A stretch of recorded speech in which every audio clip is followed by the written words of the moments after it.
Welcome back to the Rick Shiels Golf Show podcast, everybody. This is episode number 75. Yep. Coincidentally. Yep. Break 75. Powered by our really good friends, Motor Caddy, who are the number one powered electric trolleys in golf. 100%. I was kind of hoping then you were going to forget to say it again, and I was going to leave you for as long as possible and then say, who have you forgot to thank? You did it. Well done. Thank you. Here with producer Guy. We are just me and Guy today. Just going to chat golf-ish. Chat about other stuff. It's just a nice, relaxed one. We've had quite a lot of guests on recently. In fact, have we had now 3 back-to-back guest episodes? It wasn't back-to-back. We had a week. After Dan Whitaker, we had a gap. Then we had Sophie, then with David Cannon. They were good though, weren't they? They were really good. The feedback we've had on the guest podcast have been amazing, so thank you so much for that. Also, I think we should, nice and early, celebrate the fact that now the Rick Shiels Golf Show YouTube channel has surpassed 100,000 subscribers. Nice. A little clap off stage there. 100,000 subscribers. That's cool, isn't it? It is, but the only problem is with these milestones is you get really excited for it, and then you hit it, and it's like, right, what's next? Do you know what I mean? I really appreciate it. Everybody subscribing. A little bit. Go on, sorry. The YouTube plaque's on its way. Yeah. It's going to go where the Sevi books are at the moment. We'll just move on my side. Yeah. So. You can have that one. Cheers. Excited. So it should be arriving soon, and we'll.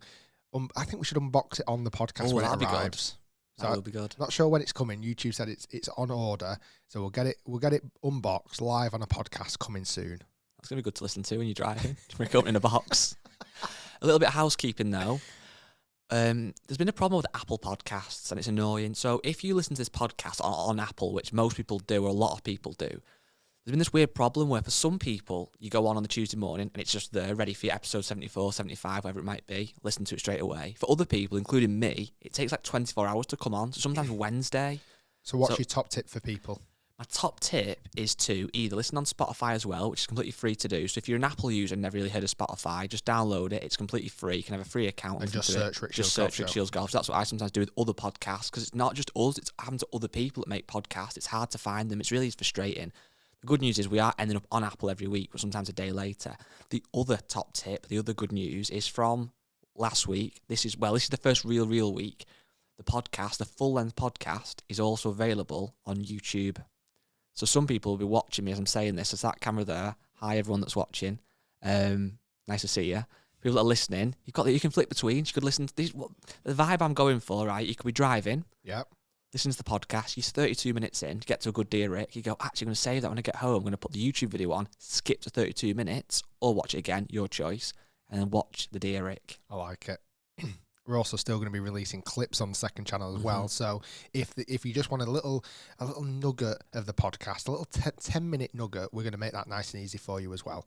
You said nugget a lot these days. You are. You've said it a lot. Do you remember the week you said why do you keep saying the word nugget? It's all the time. And as well, you do a perfectly McNugget-sized nugget, and you get, when you get 20 nuggets from Mackey's, Rick's holding the exact same size as a nugget. He goes, nugget. I'm not sure why that is. It's fine. Yeah. You have a thing, though, where you get a word.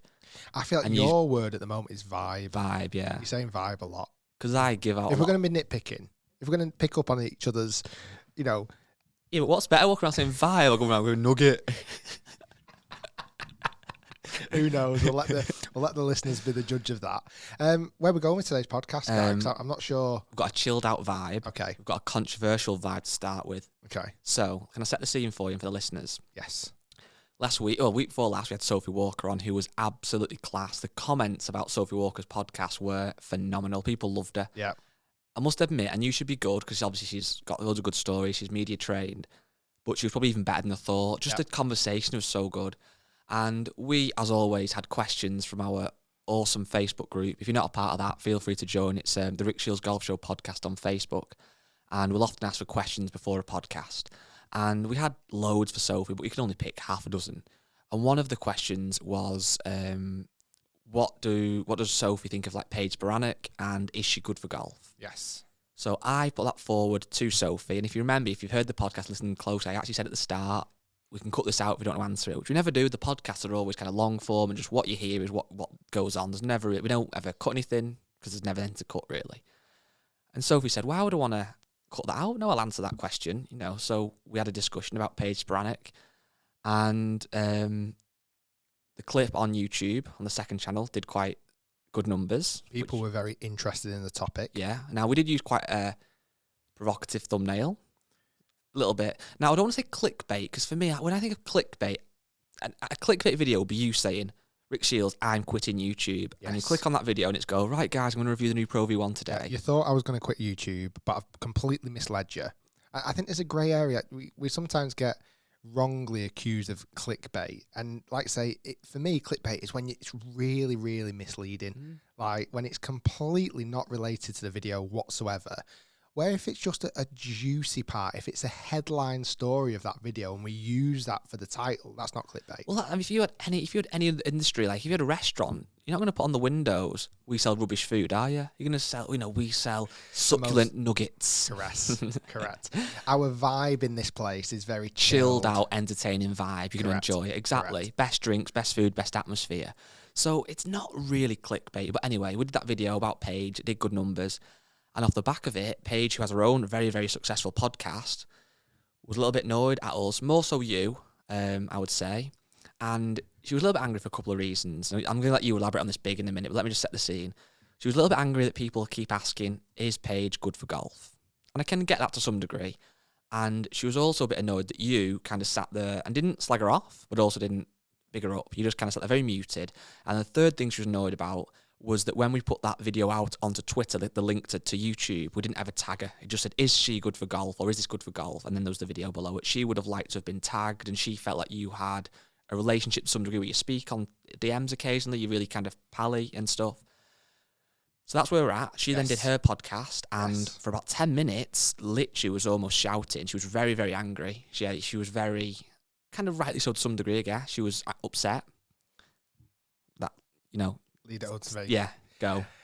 So it's really interesting. For me, the question obviously came from one of our followers, as you mentioned, and we asked Sophie her opinion. That was the question. She was a guest on our podcast, and we asked Sophie's opinion. I sat back. I didn't really say a great deal because it was, again, not my time to say anything.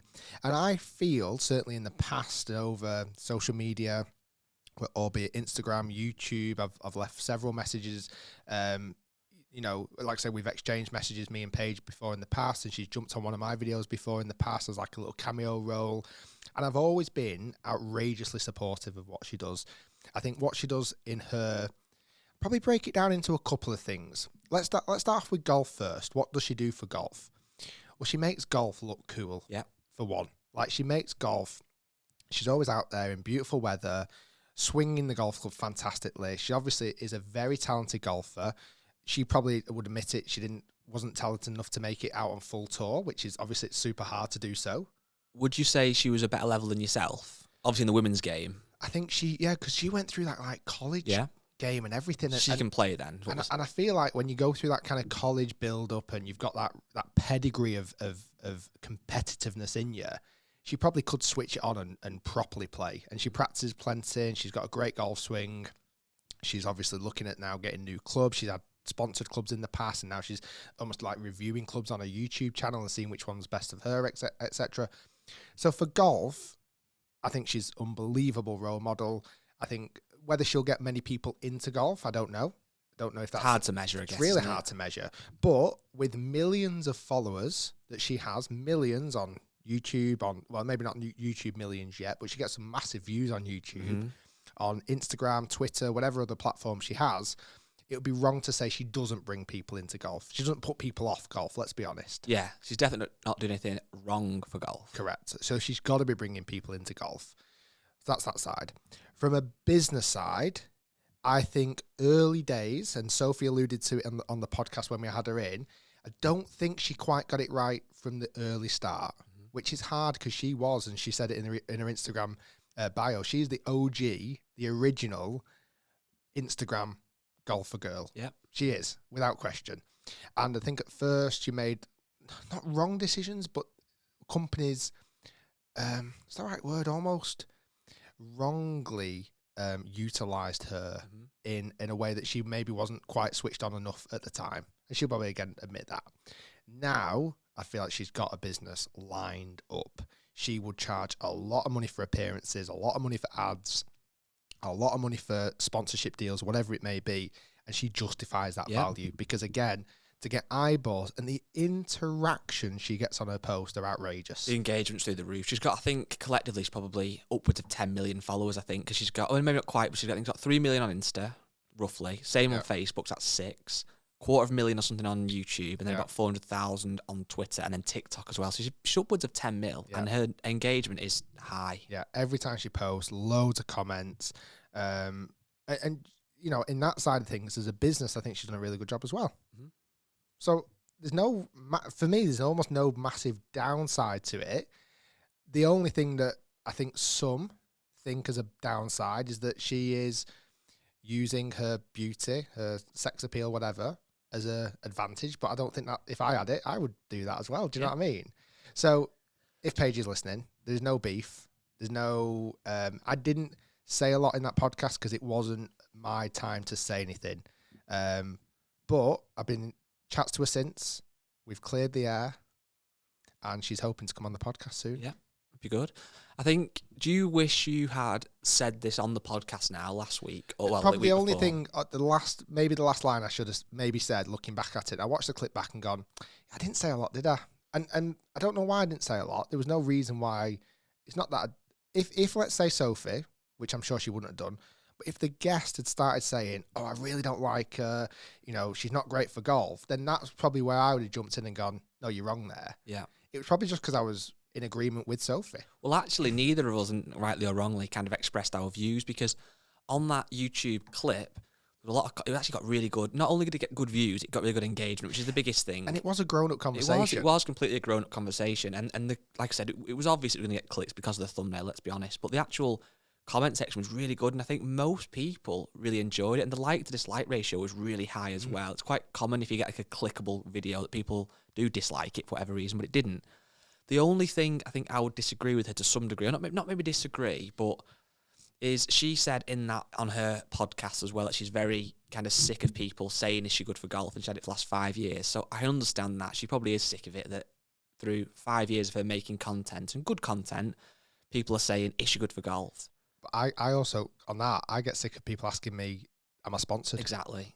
Like, are you a real pro? Do you get paid to review those equipments? The questions that I get asked, and we see it on social media all the time, that I get asked all the time. And that's it. And I think, unfortunately for Paige, if she wants to continue growing, which she will do, and gaining more subscribers and more followers, and attracts more non-golfers and golfers to the game, unfortunately for her, if you like, that question is going to happen. You can't have both ways. You can't be gaining new subscribers, and you're the same as this. You can't be getting new subscribers and then be upset when people say you're sponsored, because it's new people who have questions to ask. Exactly. So for Paige, as long as she keeps growing, which again she will continue to do, I'm sure, it's going to happen. It's going to keep popping up.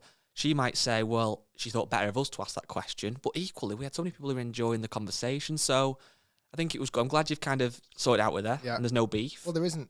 We've probably not had the opportunity to ask many people the question either, because, you know, when we did when people knew we had Sophie on the podcast, probably that person that you picked out wasn't the only time somebody asked about Paige. Like, she is a hot topic in golf, and rightly so, because she has such a massive following. So there's no beef. Can't wait to get her on the podcast. If we have to clear the air again, I'll clear the air. So I bang my watch in. Not anger.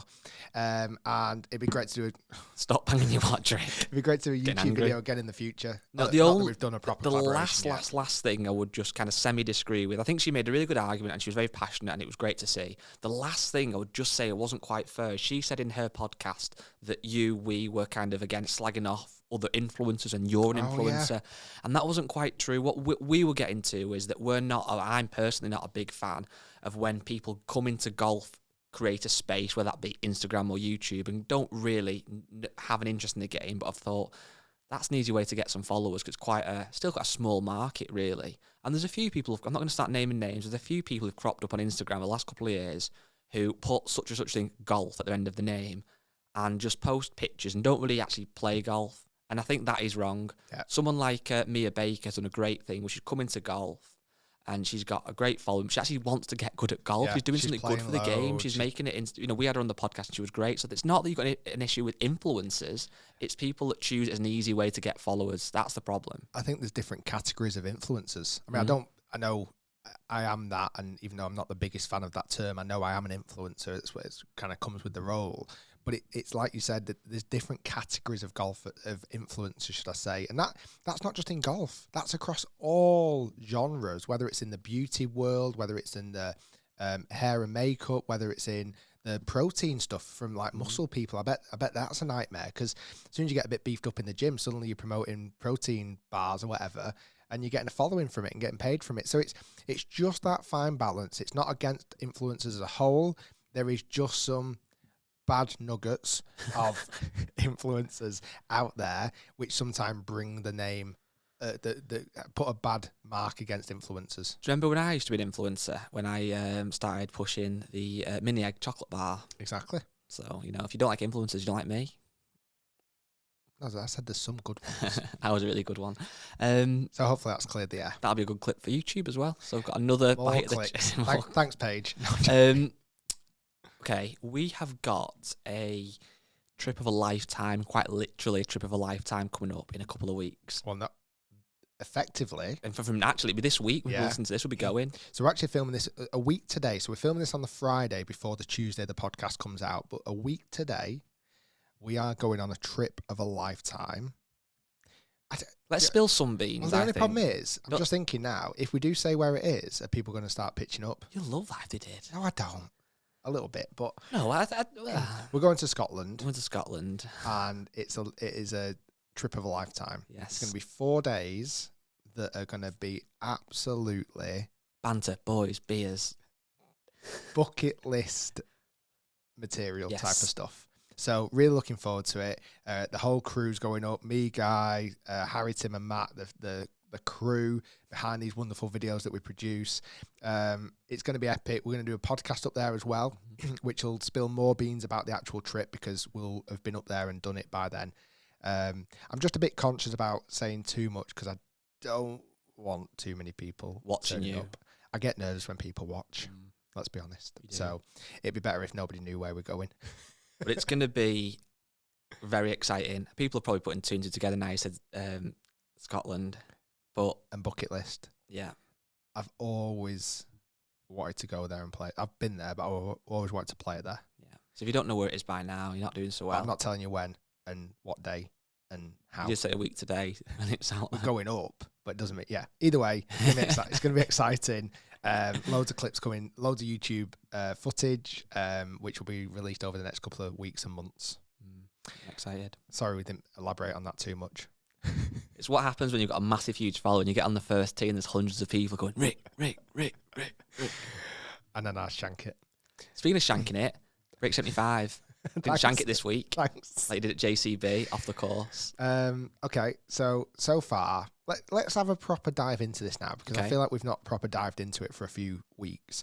So we're up to now episode number 7. Episode number 8 will be coming out this week that you're listening to the podcast. Yes. So far, we've done Marriott, 77. I won't go through them all. St Anne's Links, not great.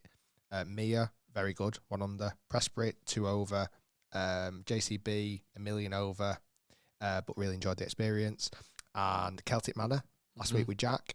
Decent, but could have been better. Putting was horrendous. This week, which you would have seen, is Presprit. Yes. Not Presprit. No. Stockport. Stockport with Hannah Davis. Summarise my performance this week.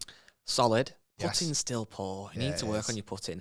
Another thing I've found about your game, actually, and I said this to you on the day, and I've said it to you since, I don't think you're as good at judging shots out of flyer lies. Yeah, I'm not. There was a hole, par 5, where it was a 14th, dogleg right, where it was a 13th. massive dogleg right. You hit a decent enough drive over the corner, took a bit off. Kind of a little bit of a drawy one, but it was perfectly fine. What did you have in? Was it 230? Like 230. So it was a long way in, but you were in a quite thick rough that was quite wet, but like not thick, like deep, but like nice. What's the word I think? Lush rough. That's it. A bit wet. It was wind behind, very kind of flat hole with quite bouncy fairways, and you're gonna hit 3-iron. And you're also, not only that, you've got like quite a chunky 3-iron, a drive iron, really, haven't you? And I was like, that's gonna be well too much. Should I go 4? And I said, no, go 5.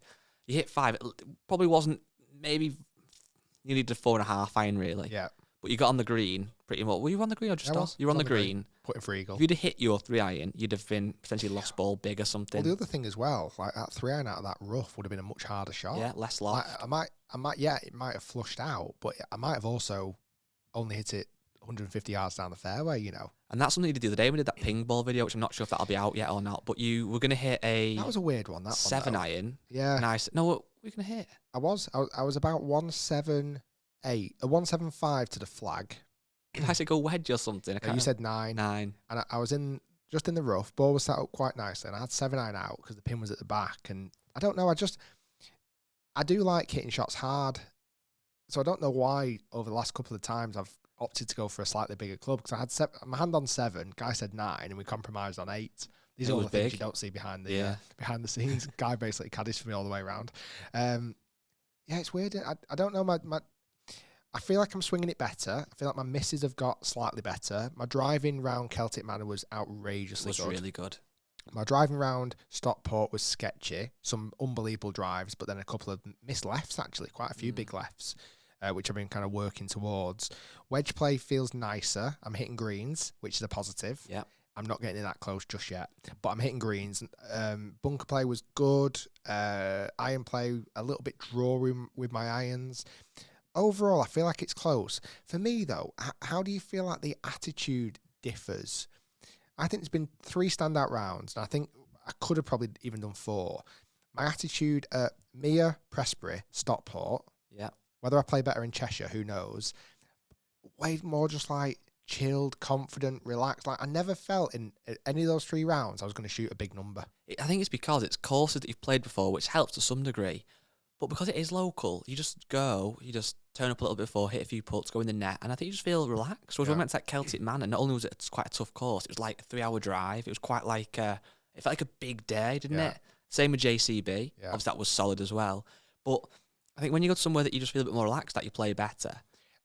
I think when you've got a history of a golf course, it's much better. Mm-hmm. When you've actually got a history of, let's say, I've played Mere a million times, I know I can shoot well around there. I've played Prestbury a million times, I know I can shoot well around there. It's just the ones where, you know, like a JCB, I never played it. Celtic Manor, never played it. And I don't have any good memories of the place to know that I can shoot under par, for example. What about the shot at Stockport, out the fairway bunker, where you hit 3 iron? I said, hit like a 7 iron, just get out the fairway bunker. You hit a 3 iron and you hit the lip and it bounced. So the other thing we've not actually mentioned yet, so Stockport, because the video's come out yet, hopefully you've watched it. I shot 73, so 2 over par. So I broke 75 comfortably, obviously, by 2. On the 6-hole par 5, I hit it in the fairway bunker annoyingly, and with this new chunky 3 iron I've got in the bag, because I've dropped my 2 iron, which we've not really said much about, because actually my 2 iron broke on the driving range at JCB, which we actually never included in the video. So I've got this like chunkier 3 iron now, this Titleist U500, I think it is, or 510. I think it's the 500. Can't remember. I always forget with those 2. It's the slimmer one anyway. I was in this fairway bunker, 230 yards out, and I rocketed this beautiful high draw 3 iron out the bunker, nowhere near the lip. Guy and Matt, who was there filming, thinks it caught the lip. Me and Harry, who was also filming, knew it didn't hit the lip. It was sailed over comfortably, right up towards the green, and then 3-putted for par. Did hit the lip though, but no, it's been. Go on, sorry, what? So we would have played it while this podcast's coming out. Hillside this week. How do you think I'm going to get on? It's a golf course I've played a number of times, but it's not easy. What do you know? What tee's going to be going off? As far back as we're allowed. The maximum length of the golf course is 7,000 yards. Can I be honest? Yeah. I don't mean this to be a cock. I think breaking 80 will be very impressive. Okay. But I just think it will. Yes. I'm playing with Spencer, who's a young junior there, who has featured on a golf video I did before, where I was doing a golf bidder challenge, playing with the golf clubs when I was 11 years old. And if you remember, I joined up with a young lad, and we played 3 holes. And that was Spencer, and he slam dunked that wedge in. Do you remember? Yeah. He's 16 now, playing off 1. He's a member there. Will he beat you? Do you think I should maybe try, even though we're going to play stroke play, do you think I should almost mentally try and play match play against him? Maybe, actually, yes. I feel like that would help me. The only thing I think you sometimes do when you're playing is like, I feel like you go for birdie putts, like we've said this before, but too much because it's for a birdie. I do. I just like the birdie sauce on the videos. I know. Yeah, I really, really need to work on my putting. It's something I'm going to work on over the weekend, ready for Monday when playing at Hillside. And there's been some change at the golf course. So if you don't know Hillside, it's one of the best links golf courses here in the UK. It's actually right next door to Royal Birkdale. It kind of gets overshadowed a little bit by Royal Birkdale just because obviously Birkdale is the open venue, etc. But it's a stunning golf course. The back nine is absolutely gorgeous. We played there with Spencer a couple of years ago, didn't we? We did. You lost. I lost quite literally 100 golf balls? 8 balls. Yeah, I was 4. I can't remember how I played that day. I think I You played alright? okay. I think you shot 15 over. You're quite happy. So 75, it's been a good series. People are loving it. It's something I wanted to address. I think it's actually a question I got up. We've had some really good Facebook questions again today, and I'm going to kind of bounce them throughout this episode. But one of them, which I'm going to find, hopefully, straight away. Yeah. Bear with me for 1 sec. Why does this always happen? When I want to find the question, it takes ages to come up. Okay, got it. Michael Hung has said, can we have extended cuts of the Break 75 series, more of a vlog style? You could release them on the second channel, maybe. It's a good question. We've had a lot of people in the Facebook group saying about they wish the videos were longer. And even in the comment section of the videos, people want them to be longer. We're not going to make them any longer, are we? We are going to make them shorter, if anything. Shorter and better. No, the reason we're not going longer is because I think 20 minutes is the absolute top it could be. What's been our longest so far? I think Probably 17 about 18 or 18. And it's a balance because obviously the people that are commenting and in the Facebook group and listen to the podcast are kind of hardcore fans, if you like, which is great. But a lot of people that watch just kind of watch casually. And if they became much longer, the vast majority would get a bit bored. I mean, they could be an hour long. It could be. Comfortably an hour long. Because it's 18 holes of golf. We could show many more of the shots with the guests. We could show, so much more of the dialogue, the bits in between the shots. But like you're saying, that's not the vibe, to use one of your words. That's not the vibe we're going for. But also, even though we've had some amazing guests on and there's been some good chat off camera, when you do play golf, if we were playing and you hit one straight and I go a bit left, you kind of walk off the tee and you kind of walk together, but also might go on your phone, have a quick scroll and kind of start to walk separate ways. It's not always exciting. And I think what people have enjoyed about these videos is that kind of fast-paced, how there's no kind of dead space. So if we did make them longer, people wouldn't actually enjoy them quite as much. I think people think they want them longer, but the majority would tune out. Yeah. Short and sweet. Short and sweet. There's a couple of really cool spin-off series we've got planned for after Break 75, because we're only doing 12 episodes this year. That's it, 12 episodes. We're up to number 8 this week, so there's not many left. So glad everyone's enjoying them. And then I've got a couple of ideas for spin-off shows, which will be coming for the latter end in the fall 2021. Are you ready for Dear Rick? Let's do it. What I like about Dear Rick is it's sponsored by my favourite people in the world, some could say, by MotorCaddy. Just the best. It is, and the beauty of a Dear Rick is not only do you get a little bit of airtime, it looks anonymous, but you get a little bit of airtime on the world's biggest golf podcast, but you get put into a draw for a MotorCaddy. How many episodes is there left now? This is number 7. Oh, I don't know if that was very loud. This is number 7. Oh. So there's only another 8, 9, 10. There's 3 more left. So if you want yours... I'm going to be upset when this ends. I will be. If you want yours read out, send it to podcast@rickshiels.com. We've had so many. It's hard to get through them all. Well, we literally can't get through them all. This one is... again, I need your advice, really do. This isn't an easy one to answer this. I'm fully in. So I've got my laptop in front of me. Nothing's on it. Okay. I'm just on my screensaver. There's no scrolling, no... My phone's not dead, but it's just dormant. I'm all ears. Okay, so my name is Bleep. Don't use my name. Interesting name. I got into golf last year during the first lockdown.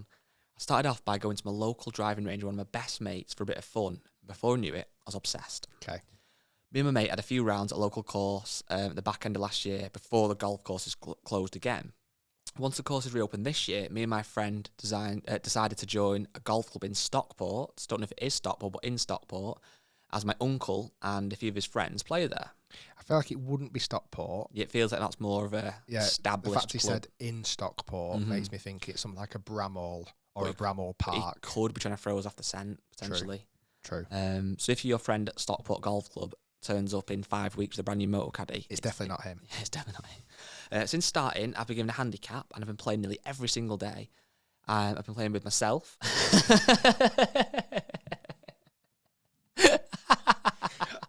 I mean, that went differently tonight than I expected.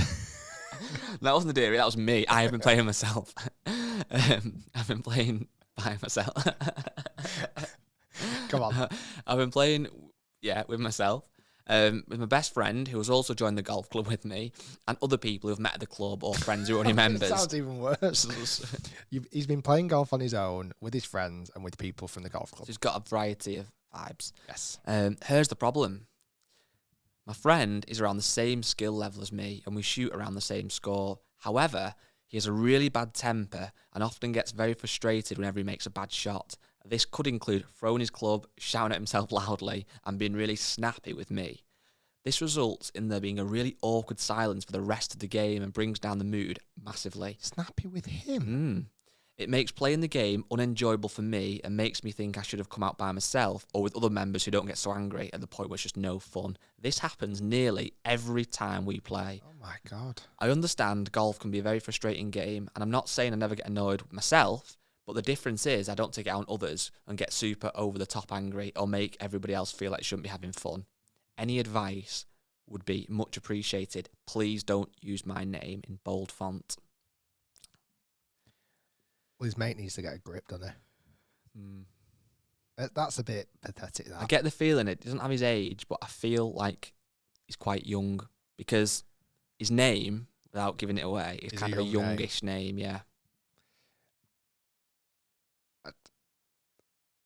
For when another, if I was playing with a golfer who was affecting my enjoyment of the game of golf, I'd have to bring it up. Certainly someone I'm playing with a lot. Like, if he's making me feel uncomfortable, I would have to say, listen, this is not fair. I'm coming out, spending time, enjoying the golf course, and you're making it not enjoyable. Would you actually say that? You're being it depends how close he is to him, yeah. Well, I think it's his best mate or one of his close friends. I'd say to him, I don't want to, if you act like this again, I don't want to play with you.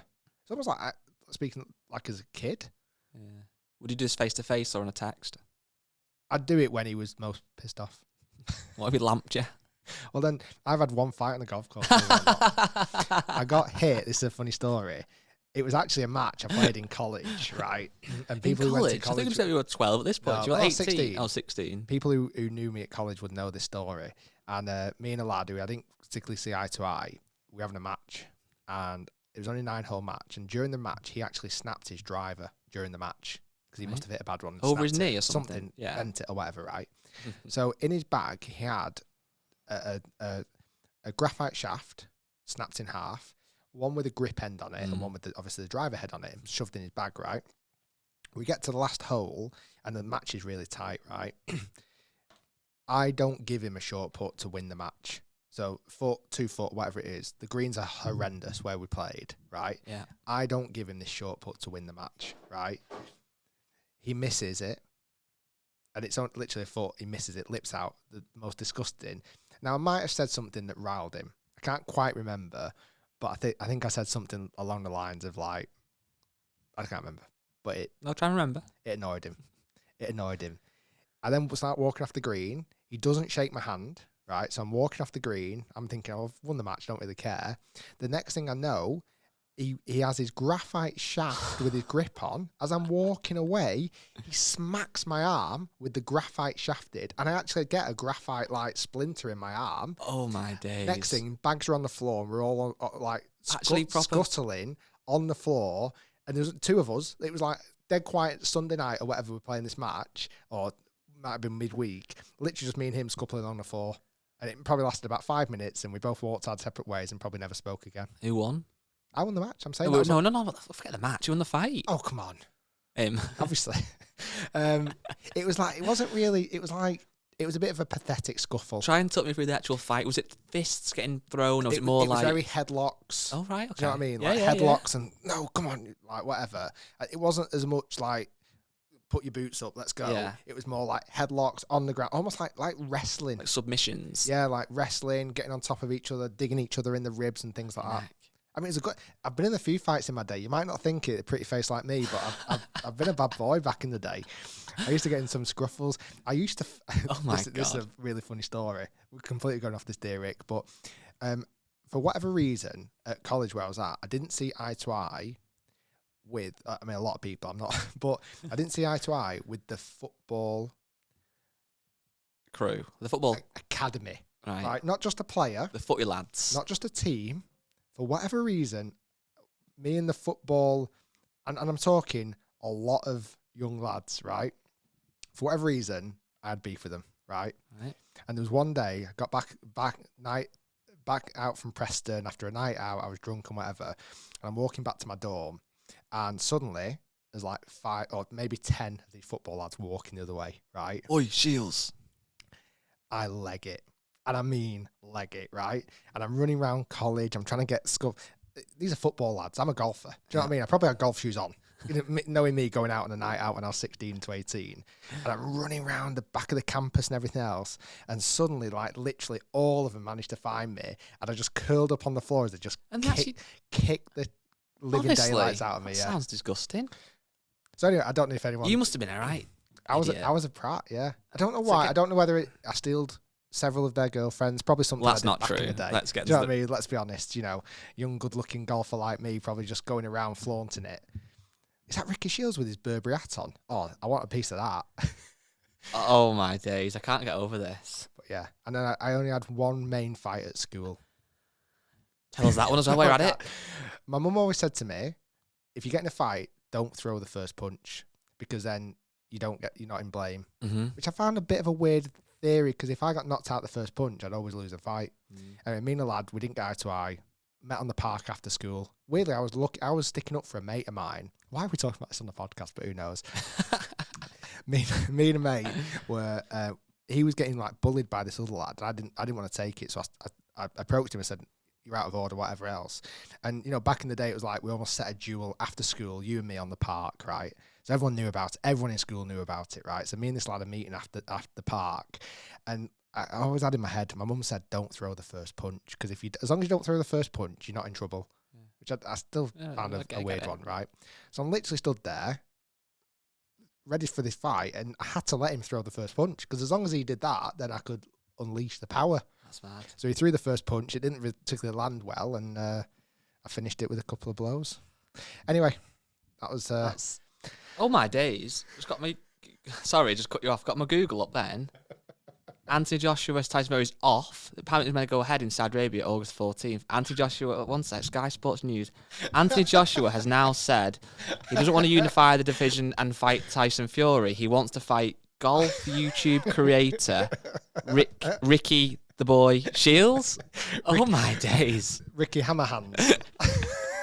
I knew Rick was decent at golf. I knew he could make golf videos. I didn't know he was really hard and tough and a big scary man, and now I do. They used to call me Rick Hard when I was at school. Did they?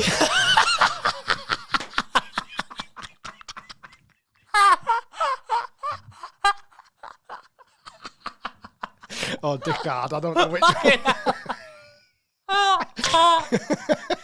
Oh my God. I'm just going to remind people we've not been drinking tonight.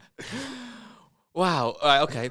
Motor Caddy, I'm really sorry. You've sponsored this section of the podcast. It's an absolute joke. So in answer to the Dear Rick this week, fight your mate, beat him up. And I just realised the lad who I actually had a fight with at school, he's a keen golfer now. He might listen. How funny would that be? All right. Anyway, what you probably should do is not fight him on the 18th green. Send him a nicely worded message that you can take some time. Because if you do it face to face, you might get a little bit heated. You might get a bit agitated back. Confrontational. So this week, actually, it's not Dear Rick, it's Dear Guy.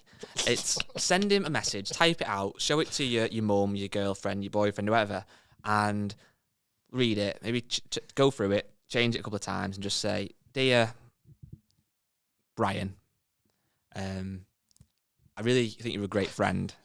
Get on with you so well. Off the course, you know, you're great. Your attitude on the golf course gets me down a bit. It takes the fun out of it. Just maybe in future, just relax a little bit and, you know, let's bygones be bygones. I'm actually sweating. I've gone so red. Well, that was good. Anyway, so Dear Rick's done. Rick, that was funny. I don't advocate fighting, by the way. No. Always throw the second punch according Yes. to Mrs. Shields. I think I've got the best golf clubs in the world ever. Can I Talk to me. tell you? Well, you know about this, but I wanted to elaborate Well, for I know listeners about that it care. because every day this last week at 8 a.m. in the morning before filming, you've been out on the chipping green, perfecting your chipping. My chipping's prowess. good. You see my one-handed chipping? I did. Somebody actually wrote Did you actually get one in? No, but somebody actually left a comment on Facebook saying, do you reckon you're better at chipping with one hand than Ricky is at two? And I would say yesterday, I would have said, actually, Yeah. genuinely say, Oh, yeah, yeah. I was Yeah, mate, unbelievable. I think I'm chipping. I think I chip better one-handed. It's quite, you know what's really good though? And it's basically, Which hand do you prefer, by the way? right. Yeah.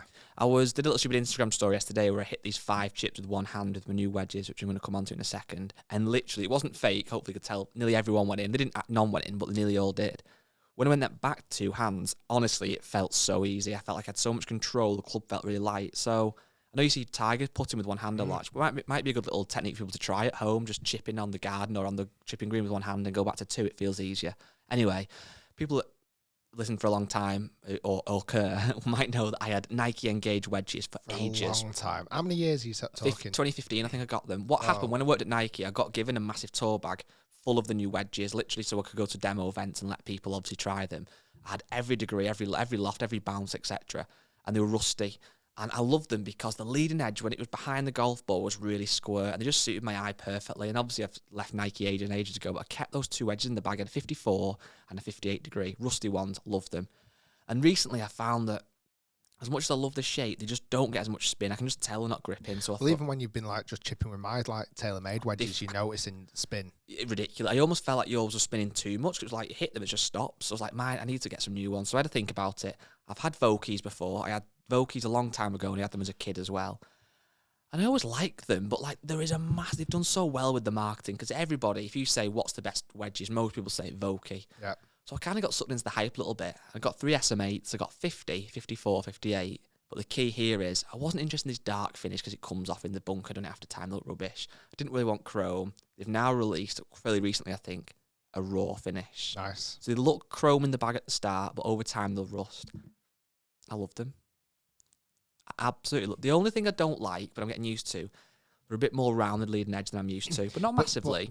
If every single wedge you would ever try after those Nikes are going to be more rounded. Like that front edge of that Nike is ridiculous. But what I've also now found actually going against that is because the leading edge was so square, and I'm trying to this phone in my hand, when I opened the face on my Nike, the face obviously was pointing to the right. With a more round leading edge, when you open the face, you'll have part of it that wants to face target. Yeah, so cool. I quite like that.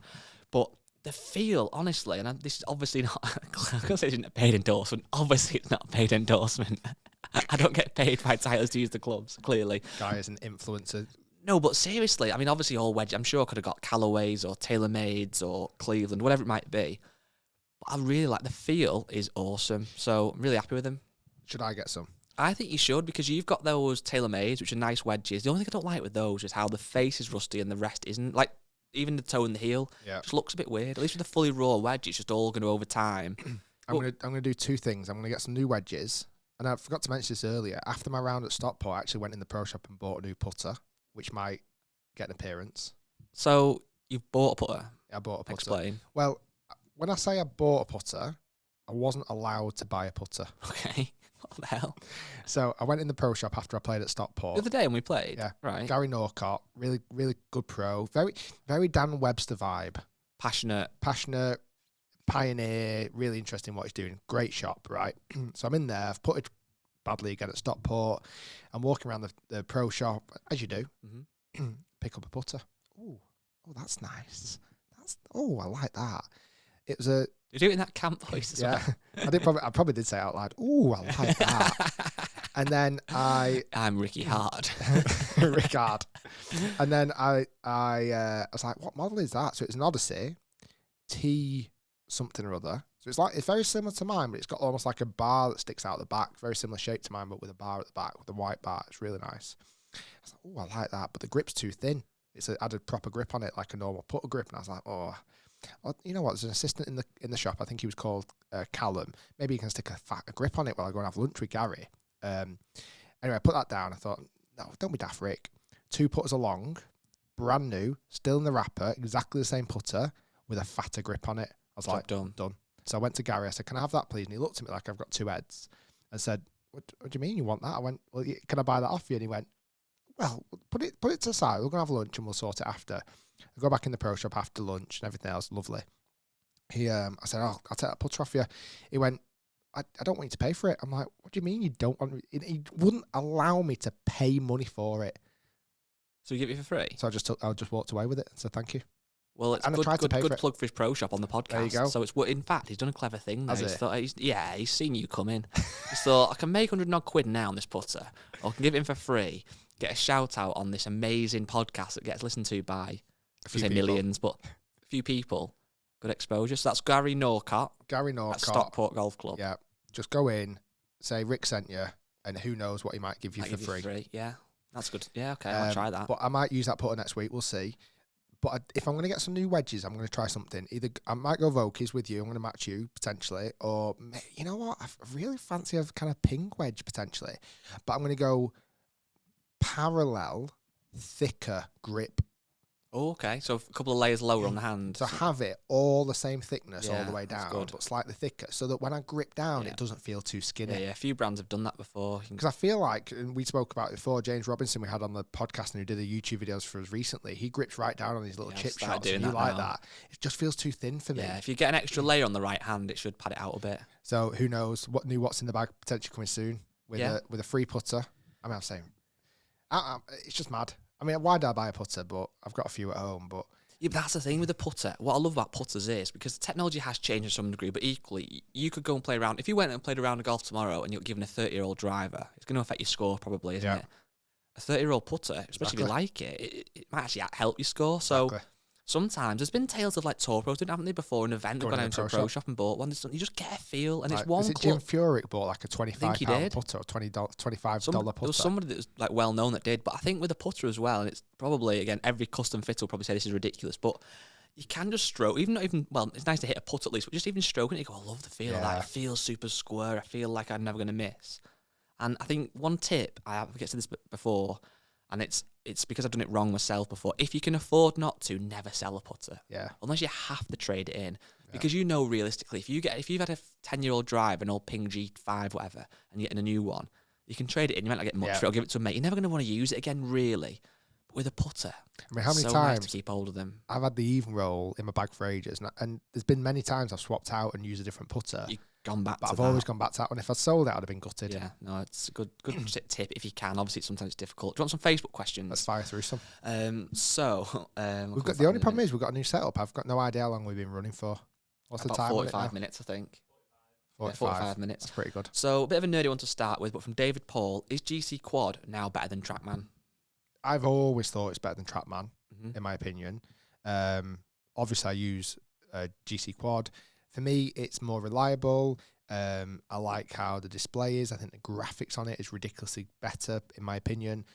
The only thing, and I've mentioned this before, the only thing I hate about GC Quad is those reflective dots got to put on the club face. That is annoying. It's the most annoying thing. Where TrackMan now does also monitor strike. I've never actually tested it on TrackMan yet, but you don't have to put anything on the golf club.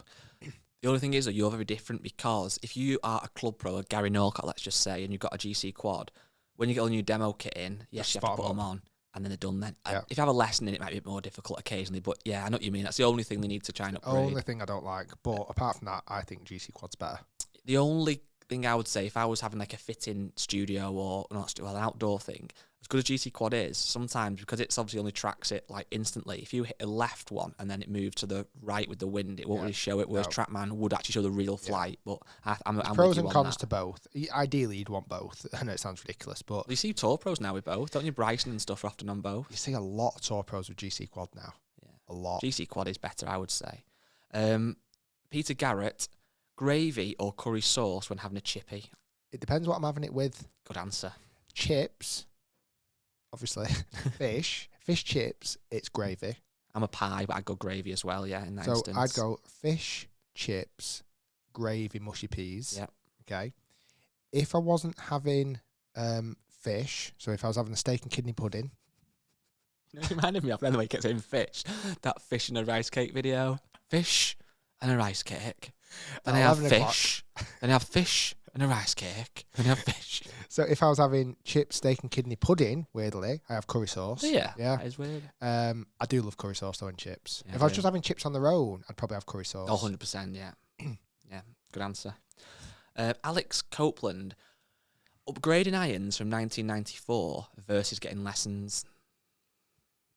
What's going to make a bigger difference to his game? 1994. 1994. Ooh, they're quite old, aren't they?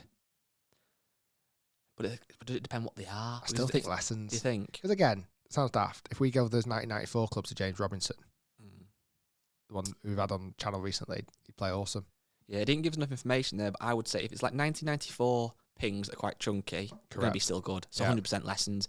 If he's got some tiny blades of his father-in-law that are like literally tiny to use and dead traditional lofts, possibly getting some clubs might help. Yeah, that's true. So it's more on the actual club than the year. Okay, this is a decent one for you. And a bit of a Dear Rick style, actually. It's from Kieran Johnson. Do you think it's acceptable to ask for a refund after playing at an away course if it's shocking condition? I'm not saying this is something that I would do, but I played a course recently and the greens were absolutely awful to the point where it was pointless putting. You couldn't get a straight roll. And it made me think that I've paid £25 for essentially a product that's faulty. What's your thoughts? Well, I experienced this a few times when I was like an assistant pro at Mia, and I wouldn't have ever offered a refund. I would have offered a rain check ticket. Rain check, yeah. So if that would happen if it was bad weather, and then it depend. I think we did have a bit of a policy where it depended on how many holes he'd played. If it was actually bad weather, so if they played like 15 holes, we probably wouldn't have done it, which is a bit slide, really. Yeah, but that's the equivalent of if you order a burger and chips and eat most of it and leave a tiny bit and go, that was horrible. Well, why have you had it all out? If you had one chip and a bite of the burger, you should get a refund. I'm thinking that's more actual weather. Weather, okay. Weather. Oh, yeah, fair enough. If they'd played the full 18 holes, like say, and the condition was terrible, that's probably where, to your point, you'd go, well, you've actually played 18 holes. You maybe should have tough one. Come in earlier than this and said it. But it depends on the club. I think you're probably never going to get a refund. You might get, next time you play, we'll do it for half price. Or next time you play, we'll give you a buggy for free. Or next time you play, I think most clubs would invite you back for another time playing when the golf course is in better condition, I think. It's worth asking if you play, if you've used your hard-earned cash. I mean, unless it's something ridiculous like there was, I don't know, can't think of an example, but something annoyed that's not really their control. If there's a slow group in front of you that were also visitors, it's not the club's fault, is it really? But if it was something like if someone had vandalised a green, it's not the club's fault, let's say. Yeah, but if it was just that it was actually in poor condition. Yeah. But then I suppose where do you lie when the courses do greens work? Because that has to be done. I think the other thing, this is something I remember doing again when I was an assistant pro. We would have a really good communication with our greenkeepers, and they would tell us from this point, from the 1st of October till the 14th of October, the golf course is going to be under maintenance. So anybody that's booking in, please tell them. Did they get a reduced fee? I think we did do it like a winter fee or whatever. Do you know what I mean? So I think I think it's the worst when you go to a golf club thinking it's going to be in pristine condition, and you get there and it's not, because there's course maintenance where that should have been communicated when you book but a lot of bookings happen online and stuff now as well, don't they? So there's probably not as many actual conversations that take place. Jordan Bryant has asked, how important do you both feel that decent footwear is when playing golf, and also do you prefer spikes or soft spikes? We don't have spikes over in the UK, do we? It's soft just spikes, soft really. Spikes or for me, spikeless. I've really gone off like trainer styles playing golf. I really have, unless it's literally a beautiful sunny day of an evening, because even in the morning on a beautiful day you can get a bit of moisture. And even like I was surprised when we played with Jack at Celtic Manor, like he had the trainer styles on. Yeah, and I thought for such a high level pro, is he on tour as well? Like it surprises me they don't wear spikes. I think I used to wear spikeless a lot more than what I do now. I feel like I wear spikes much more again now. You know why that is? Because you're playing for a score. Yeah. And it does actually make, I honestly think, and it's a stupid analogy, but if I had to go and play golf my mortgage tomorrow and had to shoot under 80 or whatever, I'd probably wear spikes, and I know I'm not going to get any slipping. Yeah. Whereas in trainer style, as good as they are, as comfy as they are, you do get a little slip occasionally. It's not an excuse. It can literally lead to a bad shot. The only thing I do prefer with trainer style is I do prefer putting with them, weirdly. And maybe that's a bit close to the floor. I just feel like you're a bit more connected to the ground, as daft as it sounds. But I can sacrifice that to make sure I don't slip on a tee. Yeah. Joe McCabe has asked, Guy and Rick, why is golf so addictive? It seems like it's an all-in or... sorry, let me do that again. It's an all-in or all-out sport. I just started to play during the pandemic, and I spent so much time looking at videos and equipment now. No other sport I've ever been involved with was like this. Because you can't complete it. Nice. And that's you cannot say you've had a perfect round of golf. That's true. So if you play football or support a football team, if you get the 3 points, you're pretty happy. You might have played better, you might not have kept the clean sheet, but you've got the 3 points. What is a perfect match in football? 3-0, win away. You And go that away happens and you all the win. time, doesn't it? Yeah. Where in golf, you cannot get a perfect score. Because even if you shot 18 under, that's still not a perfect score. It could have been hole in one every hole. I know but no golfer has made a perfect score. So that's why it's so addictive. But even, I suppose, it's Because another even one. in like darts, and we got into darts loads and loads and loads, and we were always after the 180 or whatever. But like even doing a 9-dart checkout, that's weirdly complete in darts, or a 147 in snooker, that's complete in snooker to a degree. But in golf, you cannot complete it. You can't perfect it. I think that's one thing. And I think the other thing as well is, even somebody knows there's a million miles of completing it. If you're a new golfer and you play golf for 6 months and you're going to break 100, you're unbelievably happy. Yeah, certain milestones, isn't But then there? it's like, I want to beat 90. And I did that a bit. I've been a little running recently, and I tried to beat 20 minutes for a 5K on a treadmill. Admittedly, this doesn't quite count, but still. I did it the other week. I was over the moon, literally buzzing for probably a day. Then I wanted to do it a bit better. And a bit better. And then as soon as I want to try and get into the 18s, and then there's no stopping. But I suppose at the same time, there comes a point where I know physically, unless I change, I can't really get much. But with golf, you probably think, I can always get a bit better. I've hit a shot that I know is as good as scratch handicap could do. So if I do that again and again and again and again, I'll get down to the scratch myself. Interesting. I think we're going to have to wrap it. Thanks so much for listening, everybody. Hopefully you enjoyed the podcast. We've got some new mics, new audio. Hopefully that came through on the video, on the podcast audio. And also make sure you check out the full episode on the YouTube channel. YouTube. And last thing, I don't like asking this, but if you listen on Apple and you like it, please give us a rating. We've not had as many not had many ratings recently, so give us a 5-star and an emails podcast@rickshiels.com. Thanks, Guy. Cheers. I'm going to get in the gym, get training for my big boxing fight against AJ. I thought you were going to say Mark Crossfield then. I'll take on the other YouTubers later. Thanks for listening, everyone.